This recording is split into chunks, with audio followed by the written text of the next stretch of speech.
Take a deep breath, take the higher road. That's what they always say, as if they know the way. They won't take it from me. But don't ever doubt yourself, 'cause life ain't just a dream. You made your own, so kick and scream.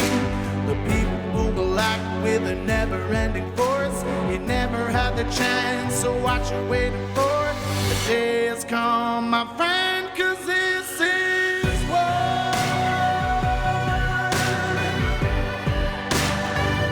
It's time and this is war.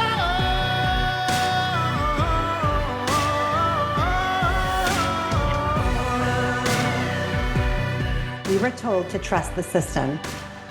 We were told hospitals were safe. But what happens when the very institutions sworn to heal become places of harm, coercion, and control? Today, you'll hear a story that will shake you, not because it's rare, but because it has become tragically common. Across America, thousands of families have endured the same script: denial of early treatment, isolation from loved ones, starvation, neglect, and ultimately, death by protocol. My guests today are living proof of faith, family, and fierce resistance. Gail and Brad Seiler not only survived that system, they exposed it. Their courage reveals the deep corruption behind what I call the deadly hospital playbook. This is not a story about fear. It's a story about love that refused to quit, about a husband who became his wife's rescuer, and about a couple who turned tragedy into a nationwide mission for truth and accountability. You're listening to Nurses Out Loud on America Out Loud Talk Radio. I'm your host, Nurse Kimberly Overton. Before we get started today, I do want to encourage our listeners, if you have questions or comments, or perhaps you want to share your own experiences with what you're seeing on the front lines of healthcare, you can now submit those to us directly by visiting our website at nursesoutloud.com. We would love to hear from you. We encourage all of you to engage in the battle and find your voice in this fight. But until you are able to do that, we will continue to be that voice for you. Gail Seiler brings over 20 years of corporate IT leadership for Fortune 100 companies, where she managed multi-million-dollar budgets and global teams. For more than a decade, she's been active in political campaigns and lobbying efforts to drive meaningful change. Her commitment to medical freedom became deeply personal in 2021 when she was nearly killed in a Texas hospital after being denied basic patient rights and life-saving treatments. Thanks to the courageous actions of her husband, Brad, and their daughter, she survived. An experience that revealed the shocking reality of hospital protocol deaths and institutional betrayal. Today, as president of the Betrayal Project, Gail uses her leadership and her voice to advocate for accountability, educate the public, and fight for reform so no family endures what hers did. Beside her is her husband, Bradley Seiler, affectionately known as Huckleberry. A former U.S. Army captain and registered nurse, Brad's unwavering courage saved Gail's life. When doctors and nurses declared her terminal and refused her chosen treatment, Brad defied their orders, using his medical knowledge and military resolve to remove her from captivity and bring her safely home. A daring act that earned him his nickname. Brad holds a business degree and over a decade of accounting experience. As treasurer of the Betrayal Project and founder of Take a Stand Merch, a veteran-owned business dedicated to fearless expression, he now leads the men's support group for families navigating medical betrayal. His mission? No family stands alone, and no patient is left without a champion. Gail, Brad, welcome. Thank you so much for taking the time to be with me today. Thank you, Kimberly. Thanks for having us on. I'm excited. I've been wanting to have you guys for a long time now, so I'm very happy that we finally were able to make it happen. But I just want to say thank you so much for your incredible courage in sharing your story with the world. It's been such an honor to stand in this fight with both of you these past few years. It's been quite the journey, hasn't it? Oh, it sure has been. And yeah, thank you for that. I mean, you know more than anyone, it's not the easiest thing to do to go from a very private life to a very public life, right? Right. And so as it was for us. We were just living life. We were involved in, many community things and, trying to make a difference in our community. But for the most part, we lived a very private life. Just a grandma and grandpa, hanging out with the grandkids, doing all sorts of things. Um, but it did become very personal for us. We were involved in the medical freedom fight and, um, trying to break the mandates and, fight the mandates. Even with, the job I had at the time, we were big part of defeating the mandates in Texas. But in 2021, the Biden declared winter of death, the pandemic of the unvaccinated, when you saw a lot of cases. I got sick. And my husband, being a former nurse, knew when my oxygen got to 77 that we had to go to a hospital. And it was very hard to get ivermectin. We couldn't get all the things we knew we needed. Ivermectin, hydroxychloroquine, budesonide. Nobody would fill it, even though we got prescriptions, and ultimately we had to. I think it was Dr. Stella Emanuel had to send it to us from Houston to Plano, and it didn't make it in time. I couldn't get monoclonal antibodies.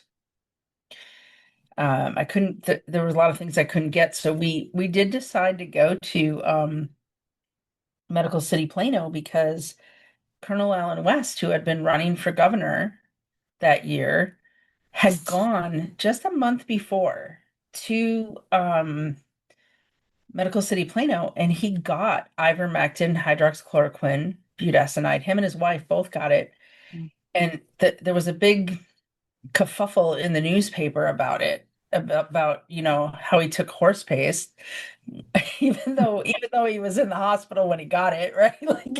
Like the hospital ran out and gave him horse paste. It was stupid. But so we thought, well, at least they do the right protocol. So that's how I ended up there. Because a lot of people will ask us, didn't you know they were killing people?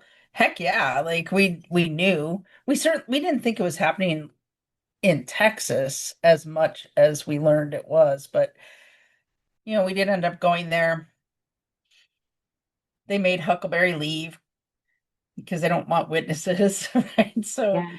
Yes. uh, but I'm just going to kind of go through the shorter version of the story because there's so much. But um, I was in the ER for 36 hours, and my daughter kept calling them and calling me, and they didn't open up. And it wasn't because they were full; they had COVID patients. It was because they didn't have an ICU unit open, and so they didn't want to open it for one patient.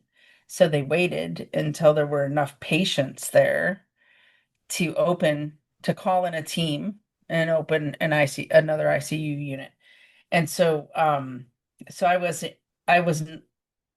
getting worse, and they were escalating my oxygen.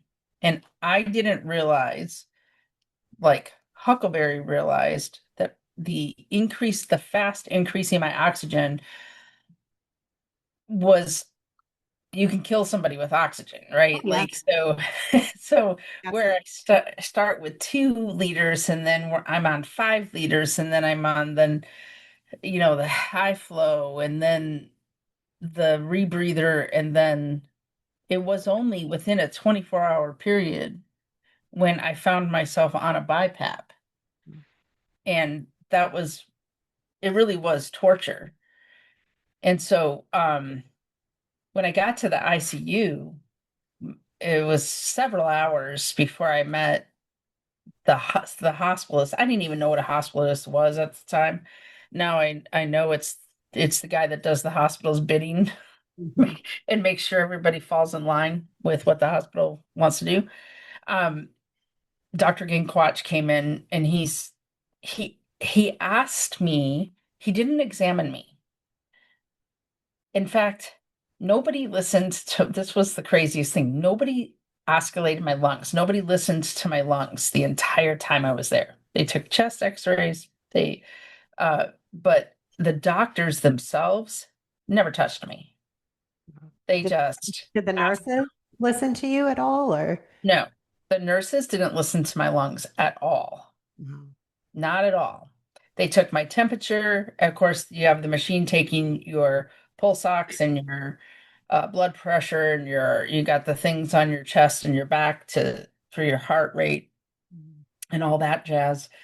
It was like I could have been being taken care of by a remote robot for all I, for all I knew. But Dr. Quach came in and he asked me, some questions, but he asked me if I was vaccinated. And when I said no, I was very polite. I said, no, I'm waiting because I don't want, I'm, I mean, like I'm at their mercy, right? So I was like, no, I'm waiting. I work from home. I'm going to wait.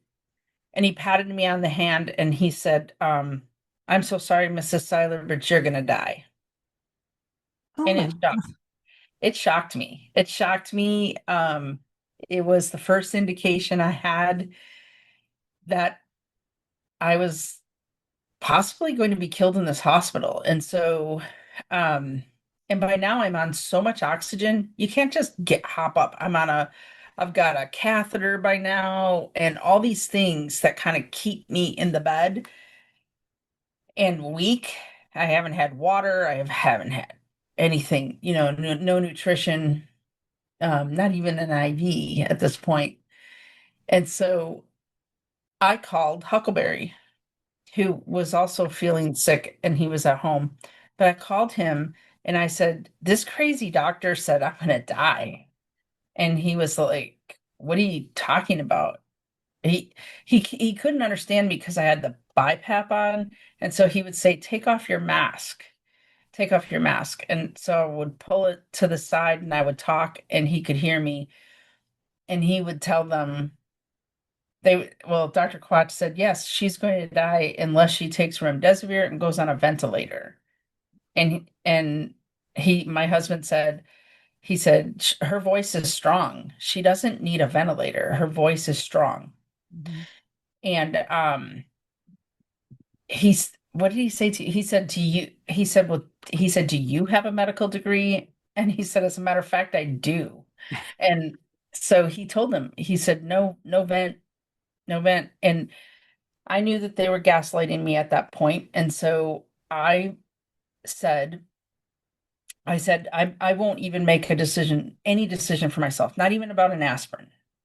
Because if you hear you're going to die 8 times a day, you don't know what you'll agree to.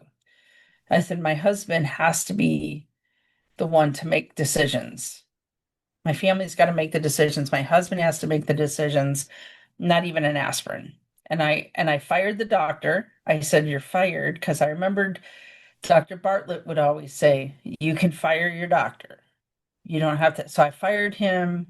They didn't agree with that firing. He came back every day, but every day I fired him. So he, but he kept, I asked him, I said, since you gave me a terminal diagnosis, I want the right to try. President Trump signed the Right to Try Act. I want the right to try ivermectin, hydroxychloroquine, and budesonide. He said no. And I said, and I want the right for my priest to come in and do and give me last rites because you gave me a terminal diagnosis. And he said no, he wouldn't do either one of those. And he left. And the nurses were so snotty. They were like, I said to one of them, I said, she goes, we have to follow the science. We can't just give you things that we know kill people. She's like, we have to follow the science. And I said, do you know who the frontline doctors are? And she said, I've never heard of them. And I said, well, then I know more about treating COVID than you do. Right. So, because they were so arrogant. And Dr. Quach said, I tried that for 2 years. I tried ivermectin and hydroxychloroquine, and all my patients died. Oh my gosh. I know. I was like, I was like, well, then it's you, doc. You're the one. Maybe you should quit medicine. Like you're killing your patients, right? Ivermectin with the higher safety profile than an aspirin or Right. Tylenol. Give me a break. Right. But they terrified people from taking it, right? We did. So they would be afraid to take the, even if they had ivermectin, they would be afraid to take it. And so, so many, as the days went on, my daughter was advocating and she was reaching out to every politician we ever helped get elected. She was reaching out. She went to the Clay Clark event, um, running around trying to get connections to help. And her and my husband, they kept trying to come up to see me, and they eventually just put a be on the lookout for you guys at the security desk. And although my daughter did get bring pictures of the grandkids, I I couldn't even look at my grandkids' pictures because I was so depressed. I thought for sure I was going to be killed in this hospital. And then after a couple days, Dr. Quach said to my husband and me that he would allow my priest to come in to give me last rites if I agreed to take remdesivir. What? Yes. Oh, wow. Okay. And so we agreed, and I said, well, get him in fast. And they did get one round of remdesivir in. And I when I was it runs all night, right? It runs all night. And I texted my daughter, I said, this feels like poison to my heart. It literally feels like, I don't know, when you touch fiberglass, it feels like that's how it feels when it goes into your veins. And so I was it felt so wrong.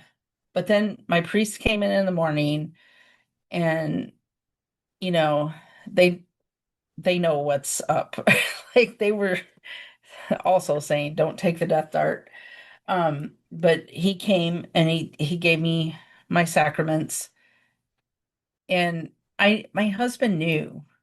Well, you tell it. You knew getting him in would give me hope, right? Yeah, so as soon as Dr. Gangquatch gave her the death sentence, um, it I became very concerned, and I knew that as a husband, um, that I had to her soul was my first concern. That if she was to truly die in a hospital, that I wanted her soul to be taken care of, and that was my first priority. Because as a nurse, one of the biggest betrayals that happened in the hospitals was they took patients' hope. Yeah. And as a former critical care nurse in an emergency department, I understand the value of hope. And and I didn't want her to lose hope. While I was trying to get better and get strong enough um, to help, I just said, I have to take care of her soul. And so at that time, it was very difficult to get people into the hospitals. And Gail and I basically we talked about it, and we basically decided that we had to do whatever it was going to take to get her soul taken care of so that she could have hope and give her time to to for us to for us to come up with a plan as to how we were going to address this situation. The betrayal began before the hospital in Yeah. that I still trusted, as a former emergency room nurse, I trusted that the hospital was going to do everything within their power to take care of my wife. And I trusted that. And the fact that at every corner they lied to us, and then their first actions were to declare her a dead person walking, and then the treatment that she received just confirmed their desire to not help. Right. And I didn't know exactly what was going on in the hospital because they wouldn't let me in.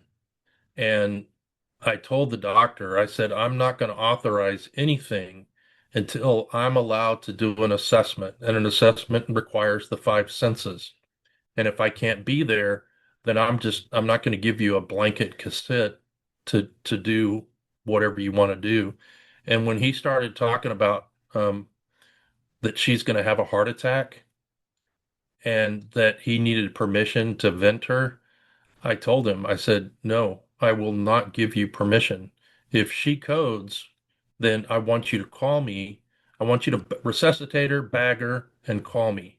And I live right up the street, and I will be there, and I will tell you what To do next. what I will allow you to do after I see her. And all the things that he was talking about doing, none of these things made sense to me in my medical training. And the thought that kept going through my head was, what has changed so drastically in the years since I left the hospital to be a basis for what this doctor was trying to tell me about the condition of my wife. And And how so, long had you been away from bedside nursing at that point? oh, I've been away 20 years. Because, I will tell you that it didn't change until COVID. COVID is Right, really that, and that's when I started saying, what's going Yeah. on here? Because right, everything that we've always done in hospitals and that we've done as far as patient care changed during COVID. And that's when right. my eyes were peeled wide open. But what was happening, that's not healthcare. It's truly psychological warfare is what was happening inside of these hospitals. Yeah, it really I was. refer to it as death scare Mhm. because it was all based off of the threat of death. And the treatments and the therapies that were being recommended were not based on returning a patient to a state of homeostasis. They were used to create um, a condition where the body would wear itself out Yep. trying to reach homeostasis. And of course, the outcomes of most of those people were death because number one, they took away their hope. And as a former critical care nurse, I understand the value of hope in my patients, and that if you can give them hope, then that gives the worker an opportunity to be of service. But they stole hope from these patients, and they tried to steal hope from my wife, and I wasn't going to allow that to happen, not on my watch. And And they really did. They stripped connection is healing. Yeah. You know that. It And was, isolation, they stripped all of that away. They stripped the connection and the love away from these patients. And we all know what happens when we isolate people. Their immune system takes a hit. yeah, that was really hard. So, I was in there for 12 days before he rescued me.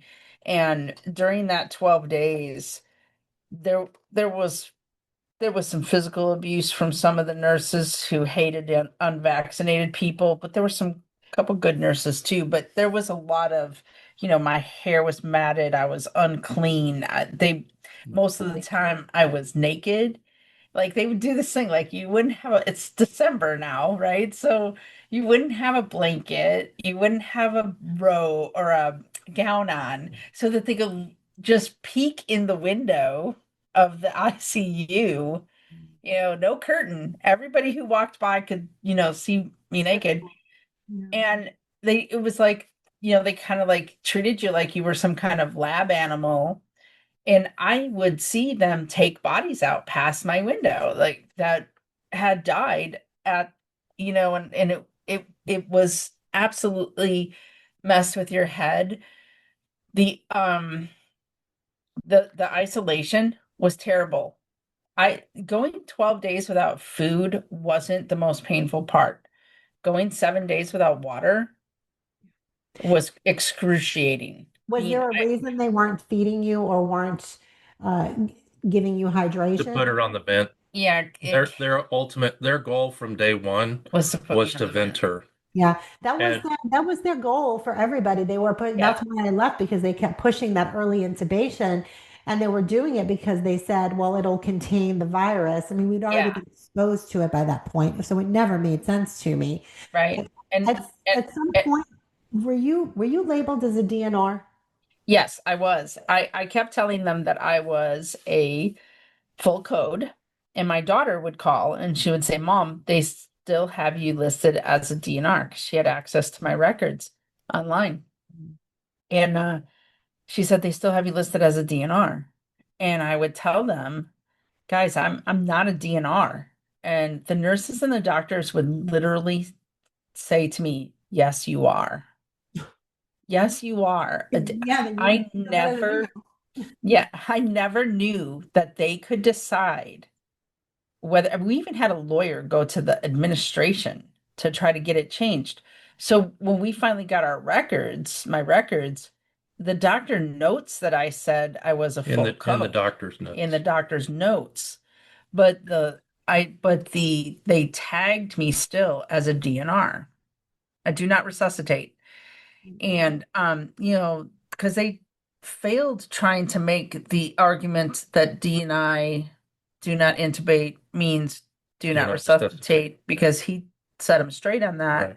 And everybody knows that works in a hospital that when a code is called on a patient, they're going to refer to the medical record to determine what the status of the patient is. They're not Yeah, going to ask the patient or they're not going to ask the admitting doctor what the status is. They're going to go by what the medical record is. right. And so it doesn't matter what the doctor puts in his doctor's notes. They're going to go by what the system shows. Yeah, exactly. So yeah, so that was another very scary thing, you know.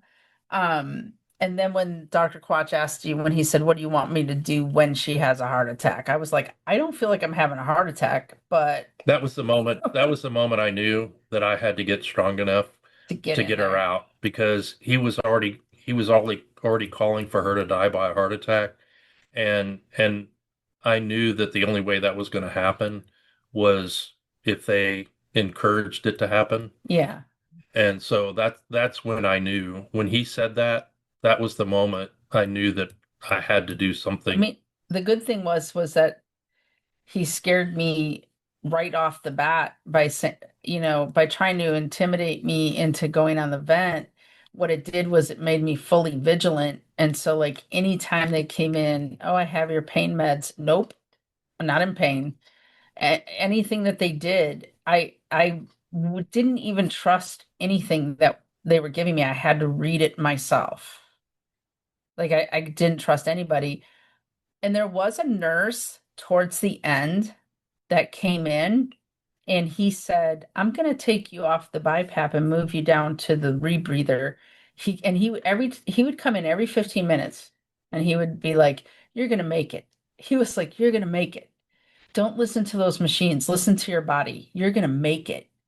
And he's like, "I'm going to put these pillows behind you and turn you away from the machines so you don't fixate on them." And he kept his word. He came in every 15 minutes, and I adjusted to that lower that rebreather, and not that BiPAP that was killing me, right? And I did adjust. And when Dr. Quach came in and saw I was off that BiPAP, he tried everything to convince me to go back on it, and I was not going back on it. They And have I to do that escalate you, now. like to get you back up to the BiPAP and then ultimately to the ventilator because The the vent. ventilator is the next step from that Yep, BiPAP. exactly. And so I think that really helped me survive longer and hang on, because it was getting really hard.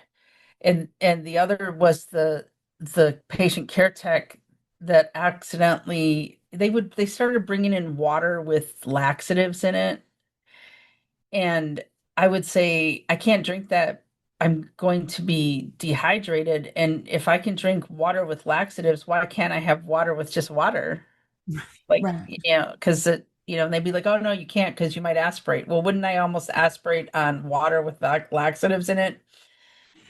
Do they So even like, listen to themselves when they speak? I mean, clearly, No, they believe their own nonsense. They Oh really my believed it. gosh. They did believe their own nonsense. That was the crazy thing. I felt like I was being taken care of people who couldn't think for the most part. Right? I would be like sitting there thinking, am I being punked right now? I don't like what's happening. That's exactly what I thought is, like, is somebody gonna pop out and be like, ha, like we're just kidding. We're, because so this patient care tech though, I accidentally I was reaching for my glasses and I knocked the cup with the laxative water and it fell. And she came in to check on me and she was like, "Oh, Miss Gail, you knocked over your water." And she was cleaning it up and she said, "Do you want me to get you some fresh water?" I was like, "Would you?" And some ice chips. And she brought 2 cups of ice chips and a cup of water. And I was drinking the water and the nurse came in and she was like, "You're nothing by mouth. What are you doing?" And I said, "I don't know who told you that because here I am drinking water." And so she's like, "I'm gonna go get you some Ensure because I hadn't had any nutrition." And the doctor stopped her and she said, "Well, the doctor said from now on you can have ice chips, but that's it." And I always tell people I'm an educated woman, so I'm like, I know how to turn ice into water, like Right. let it melt. And so in case people don't know how, it's you let it melt. And so from then on, I was able to have the ice chips. And um then a doctor, well, Brad Huckleberry here, he eventually got them to give me budesonide every 12 hours and then 10 hours. After 2 doses of the budesonide, and this was in the nebulized budesonide, Dr. Quach came in and he goes, "I've never seen this before. You're starting to improve." So I'm thinking, he's seeing the light. So I said, "Imagine if you gave it to me every 4 hours," because Dr. Bartlett was helping us by now, like Dr. Bartlett wanted. Imagine if you threw in ivermectin. I'm not asking for eye of newt. I'm asking for ivermectin. And he was like, "No." And then they started really playing games with that budesonide. They started switching it out for albuterol, which isn't the same thing. They started skipping doses, and we had to fight to get it just even every 10 hours. And because they knew it was helping, and we were like, okay, they're gonna kill me. Yeah, So once they see that something is working to improve your health, it's like all of a sudden they want to just put the kibosh on that. Like, no, we can't do this. yeah, It's actually working. exactly. And But in the old days, that was the standard of practice. Right. Oh, we found something that That works. Let's do it. Let's try this and let's try something else. Let's do more of But it. during Well, COVID, trial and error. the standard of care was Yeah. changed. And it was, let's do things that harm Well, I instead am of, we're up against a hard break, so let me get to our break, and then when we come back on the other side, we are going to talk more about your story and hear about the heroic actions of your Huckleberry who saved yeah. you. America Out Loud Talk Radio plays on the iHeartRadio network. You can also listen on our media player from any web browser anywhere in the world. We have the best in-class apps available on Apple, Android, or Alexa 24/7 Great Talk Radio. All of our shows go to podcast the following day. You can hear them on apps such as Spotify, Stitcher, Pandora, iHeart Podcasts, and many more. Be sure to subscribe and rate the show on Apple Podcasts for me. Don't forget to check out our online store at americaoutloud.shop, where you can find all of the products that we represent on our network at a discounted rate, including an incredible line of products from Chemical Free Body. Unlike the majority of supplements you'll find on the market today, with Chemical Free Body, you won't have to worry about harmful ingredients, binders, fillers, or flow agents. Their ultra-safe breakthrough nanosilver technology destroys pathogens, balances the microbiome, and boosts immunity. All of these products are proudly made in the USA and are backed by an unheard of double your money back guarantee. I've made a twice daily Green 85 drink part of my routine, which has led to a decrease in belly bloat and an increase in my energy throughout the day. Use promo code OUTLOUD to save 20% off the Healthy Gut Bundle. I'll catch you on the other side of this break. Stay with us. Looking for a fluoride-free, peptide-based toothpaste? Try Smile from the Wellness Company. This doctor-formulated formula combines powerful peptides, remineralizers, and probiotics to rebuild gum tissue, strengthen teeth, and fight harmful bacteria, all with a refreshing mint flavor. Visit twc.health/outloud and use code OUTLOUD for 20% off your first order. Struggling with your health, energy, and constantly feeling hungry? Want to save money on the rising cost of groceries and dramatically improve your health? Go to chemicalfreebody.com/outloud today. Get nature's super multivitamin, doctor-formulated Green 85 juice formula. Empower your immune system, cut your grocery bill, and save 20% on your first order. America turns the big 250, 250 years, on July 4th, 2026. Tell us your uniquely American story by emailing us at liberty@americaoutloud.news. We'll publish the results on a special webpage celebrating the best of America. Now is our time, my fellow Americans. AmericaOutloud.news. Liberty and justice for all. Welcome back to Nurses Out Loud on America Out Loud Talk Radio. I'm your host, Nurse Kimberly Overton. Wherever you're listening from today and whatever you're doing, I thank you for giving me the gift of your time. Be sure to make AmericaOutloud.news your daily stop for all the latest news and happenings. We all must do our part and share the stories, the articles, the podcasts, and videos so we can help secure America's future. If you're just joining us, I have been talking with Brad and Gail Seilers. Let's jump right back in. Brad, Gail, thank you again for joining me today and for sharing your story, which unfortunately we hear too many of these stories of pretty much hospital kidnapping and medical murder. Yep. We get a lot of calls from people. We've heard from thousands of people who have very few survivors. Yeah. I think maybe we've heard from 70 survivors. And the pattern that I've seen is that for most of the people that did survive the protocol, there was an interruption in the standard of care in that protocol.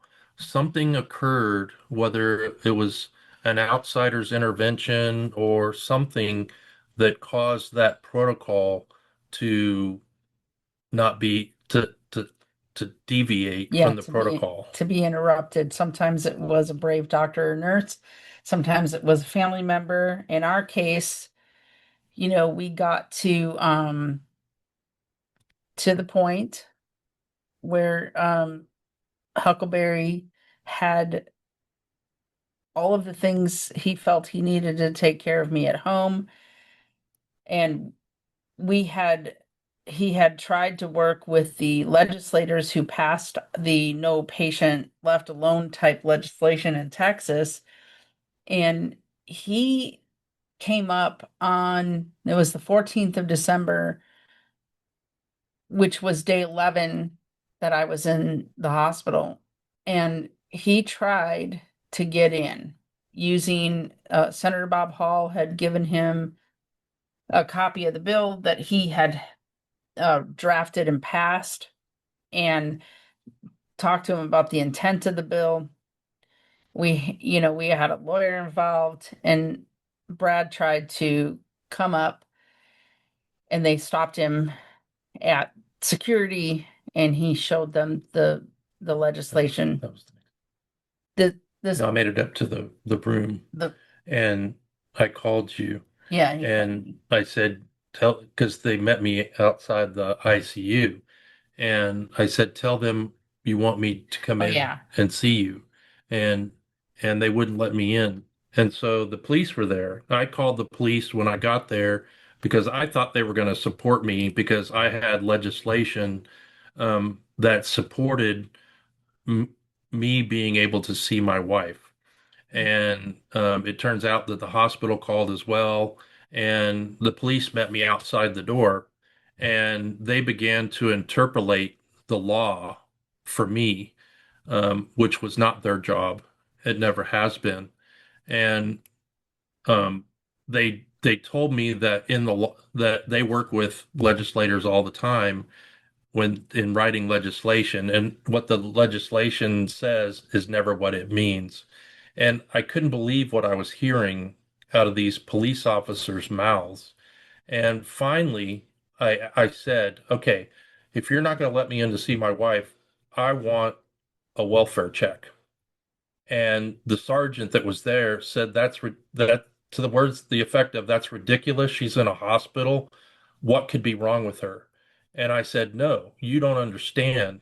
She is in danger, and I'm asking you to do a welfare check. And some officer that was behind me somewhere came up and said that he would do a welfare check. And so at that point, I was expecting something to happen, and you can pick it up from Yeah, so the officer, he put the garb on and he stood at the door, but he allowed the floor nurse, the very abusive William Fripp, the floor nurse, in the room. And I had one shot and I told him about the abuse that was going on, the way, the all of the things, how the bruises I had from abusive, behaviors. And that I wanted my husband in, he had the right to be in. And I used these words. I told that officer, I said, if I stay here, they're going to murder me. And the whole time, William Fripp was standing on the other side of my bed, shaking his head with a smirk to the officer. And I, like none of this is, oh, she's cuckoo, right? Because she's in the ICU. And he said, he goes, oh my God. He goes, we don't have a protocol for this. And he left. And I thought maybe he went and told my husband, but he didn't. And then the next morning, well, I stayed awake the whole night. Because I was like, okay, they're going to kill me tonight. But God sent me a very good nurse, a very good nurse named Grace. And she had a patient care tech who was sweet as pie named Justice.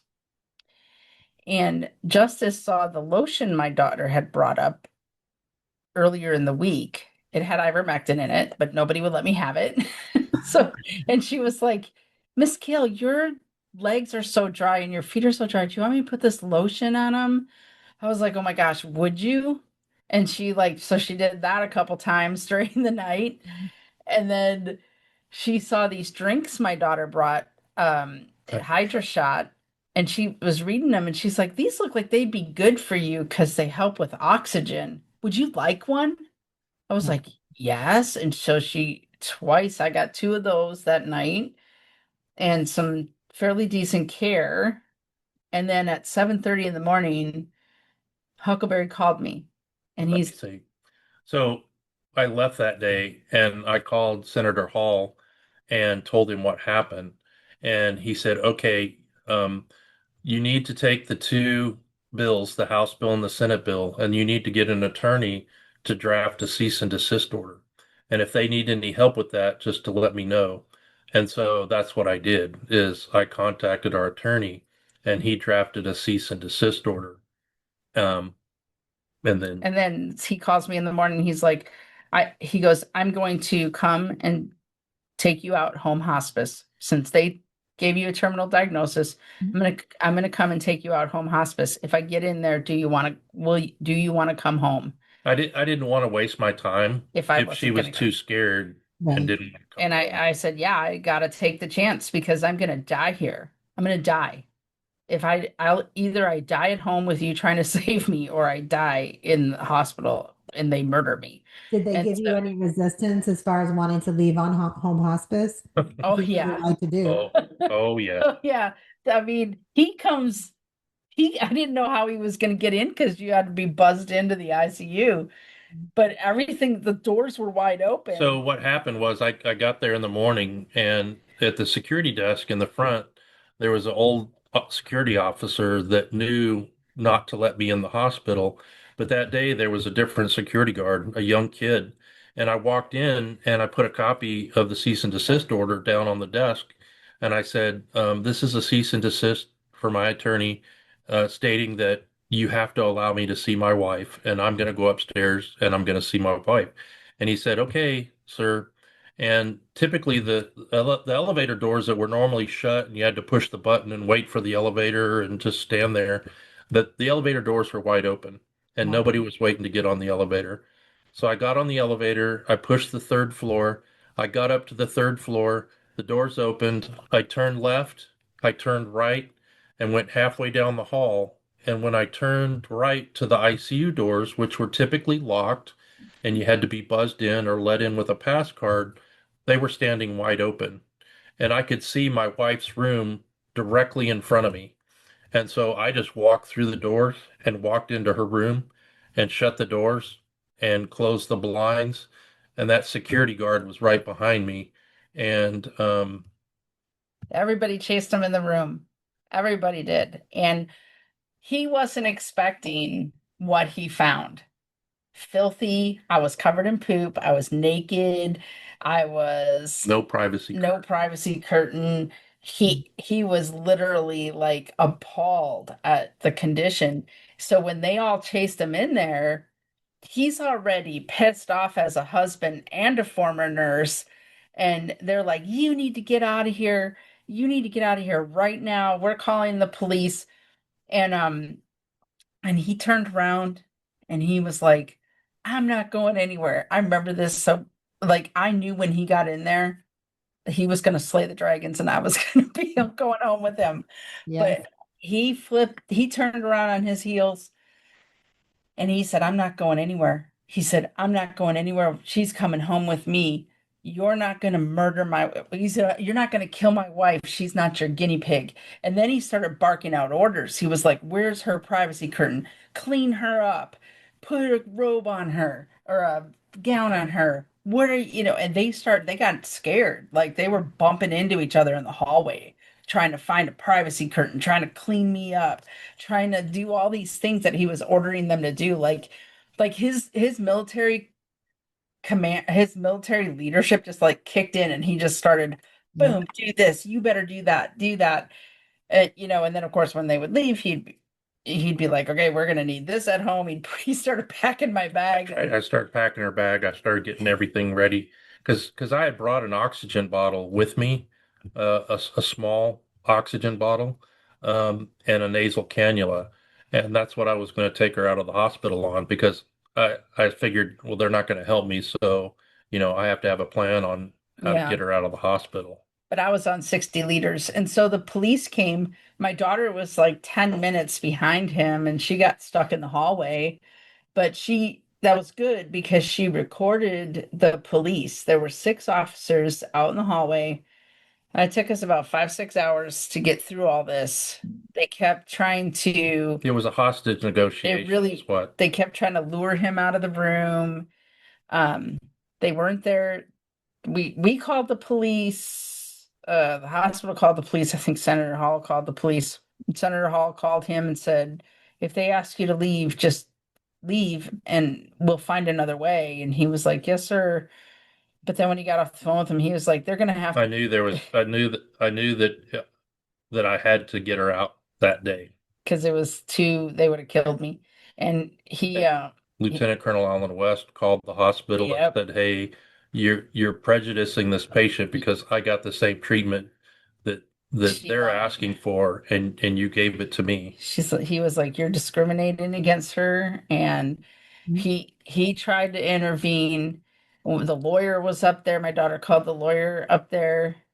And eventually they were coming in. They started coming in with. There was a trail of doctors walking into the room. Every doctor, walking in to try to gaslight me. To try to gaslight me into saying, you're going to die if you go home. And they kept bringing in an against medical advice form then. Mm-hmm. And after I told the police, I was like, you're going to have to decide if I'm patient. The sergeant came in and she told him, today you're going to have to decide whether I'm a patient or prisoner. And that right after she told him that is when they brought in the AMA form. Right.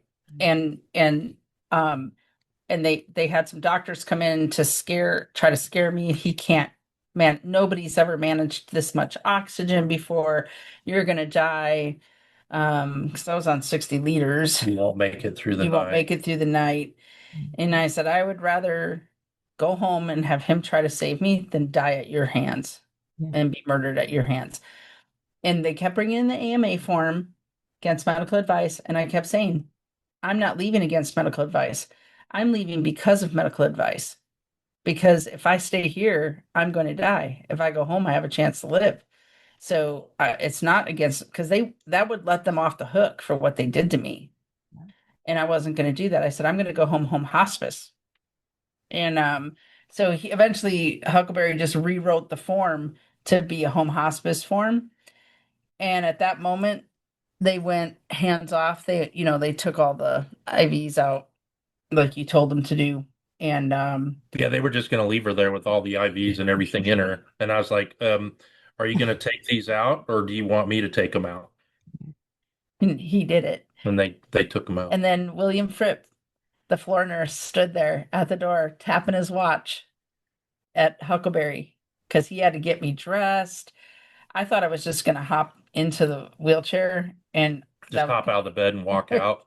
No. I had to go ask for a wheelchair. Nurse Fripp said you'll have to find one. And I found a therapy chair.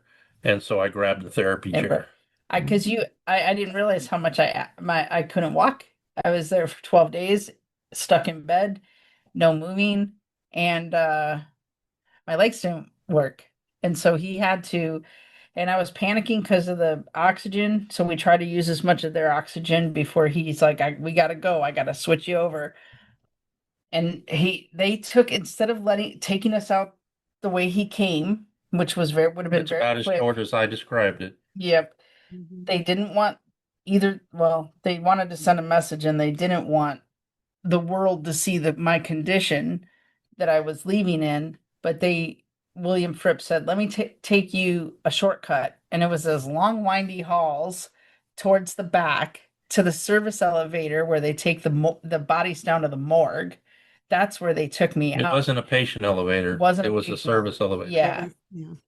And out the back where the morgue picks up the bodies, that's where they had Angela park the truck. And when Huckleberry was getting me in the car, William Fripp said, mark my words, she'll be dead probably by the time you get her home, but definitely tonight. And he was like, you better hope she is, because I know my wife and I'm going to do everything I can to save her. And if she lives, she's never going to stop. She's never going to stop coming out. So, yeah. I hope you've given them an update. Many times over. They know where we are. And they do.